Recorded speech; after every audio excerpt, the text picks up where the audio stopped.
Hello दोस्तों, मैं हूं Kashdeep Verma. Hindi voice notes YouTube channel में आपका स्वागत है। दोस्तों, आज के इस क्लास में हम लोग ब्रह्मपुत्र नदी अपवाह तंत्र के बारे में पढ़ेंगे। तो चलिए आज का क्लास स्टार्ट करते हैं। देखिए, ब्रह्मपुत्र नदी, इसका जो उद्गम स्रोत है वह चिमांग युंगडुंग ग्लेशियर, मानसरोवर झील, कैलाश पर्वत के समीप तिब्बत के पठार से इसका उद्गम होता है। वहां से वह नदी निकलती है। ठीक है, ब्रह्मपुत्र नदी का जो टोटल लंबाई है वह 2900 किलोमीटर है, लेकिन भारत में इसका लंबाई है 916 किलोमीटर। देखिए, ब्रह्मपुत्र नदी का जो टोटल लंबाई है वह 2900 किलोमीटर है, लेकिन भारत में यहाँ से लेकर यहाँ तक, देखिए यहाँ से ब्रह्मपुत्र नदी भारत में प्रवेश करती है यांग्याप दर्रे से, और यहाँ से लेकर यहाँ तक का जो लंबाई है वह 916 किलोमीटर है। एक काम करता हूँ, मैं पहले आपको एक बार डाटा बता देता हूँ, उसके बाद वही डाटा को मैप के जरिए आपको समझा दूंगा। ठीक है, देखिए ब्रह्मपुत्र नदी का जो उद्गम स्रोत है वह चिमांग युंगडुंग ग्लेशियर, मानसरोवर झील, कैलाश पर्वत के समीप तिब्बत के पठार से ब्रह्मपुत्र नदी निकलती है। ब्रह्मपुत्र नदी का जो टोटल लंबाई है वह 2900 किलोमीटर है, लेकिन भारत में इसका लंबाई है 916 किलोमीटर। 916 किलोमीटर तक ब्रह्मपुत्र नदी भारत में बहती है।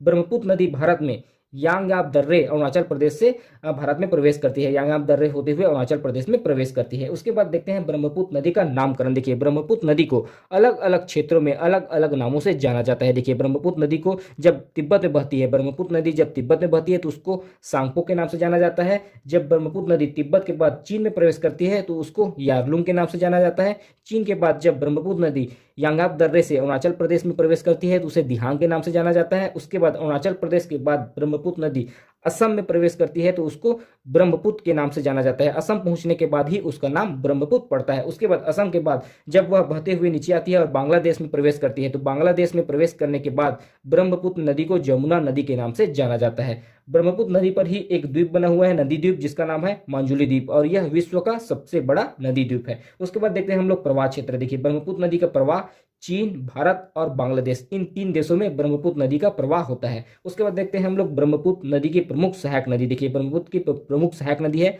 मानस नदी, तीस्ता नदी, दिबांग नदी, सुबानसिरी नदी, धनसिरी नदी, लोहित नदी, कामेंग नदी, कोलांग नदी, रेडक नदी, नोआ नदी, पारा नदी, ये सब प्रमुख उनकी सहायक नदी है। उसके बाद देखते हैं हम लोग ब्रह्मपुत्र नदी पर बनी प्रमुख परियोजनाएं। देखिए, ब्रह्मपुत्र नदी पर प्रमुख परियोजना है दिबांग परियोजना। यह बना हुआ है अरुणाचल प्रदेश पर और इसका जो उद्देश्य है वह जल विद्युत है। उसके बाद देखते हैं ब्रह्मपुत्र नदी का विसर्जन किस प्रकार होता है। देखिए, पद्मा। देखिए, जब गंगा नदी बांग्लादेश में प्रवेश करती है तो उसका नाम हो जाता है पद्मा।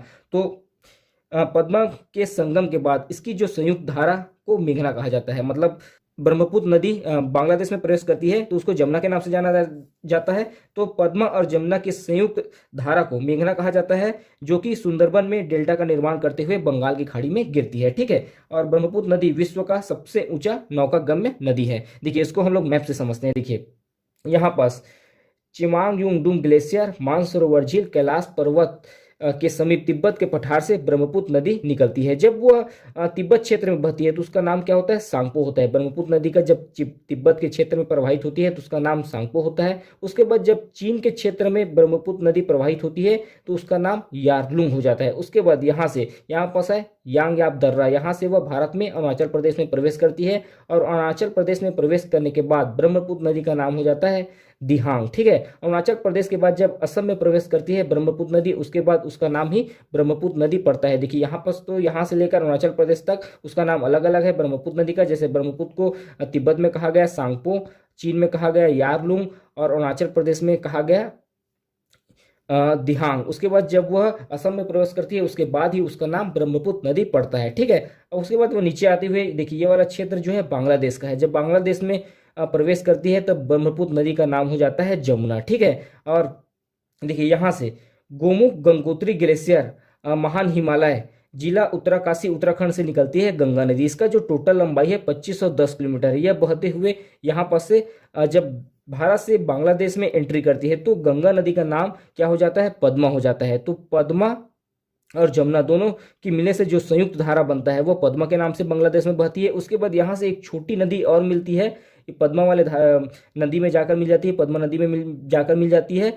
इस नदी का नाम है मेघना। तो पद्मा और मेघना मिलने के बाद इसका जो संयुक्त धारा है वह मेघना के नाम से सुंदरबन का डेल्टा बनाकर बंगाल की खाड़ी में गिरती है। देखिए, पद्मा जो कि गंगा है, जब मतलब बांग्लादेश में प्रवेश करने के बाद गंगा पद्मा के नाम से बहती है और ब्रह्मपुत्र जमुना के नाम से बहती है। तो पद्मा और जमुना के मिलन से जो संयुक्त धारा बनती है वो पद्मा कहलाती है। उसके बाद पद्मा और मेघना के मिलन से जो संयुक्त धारा बनती है उसे मेघना कहते हैं। तो मेघना सुंदरबन में डेल्टा का निर्माण करते हुए बंगाल की खाड़ी में गिरती है। तो इस पार्ट में हम लोगों ने ब्रह्मपुत्र नदी के बारे में पढ़ा। नेक्स्ट पार्ट में हम लोग गंगा नदी का टॉपिक कंप्लीट करेंगे। अभी के लिए इतना ही, धन्यवाद।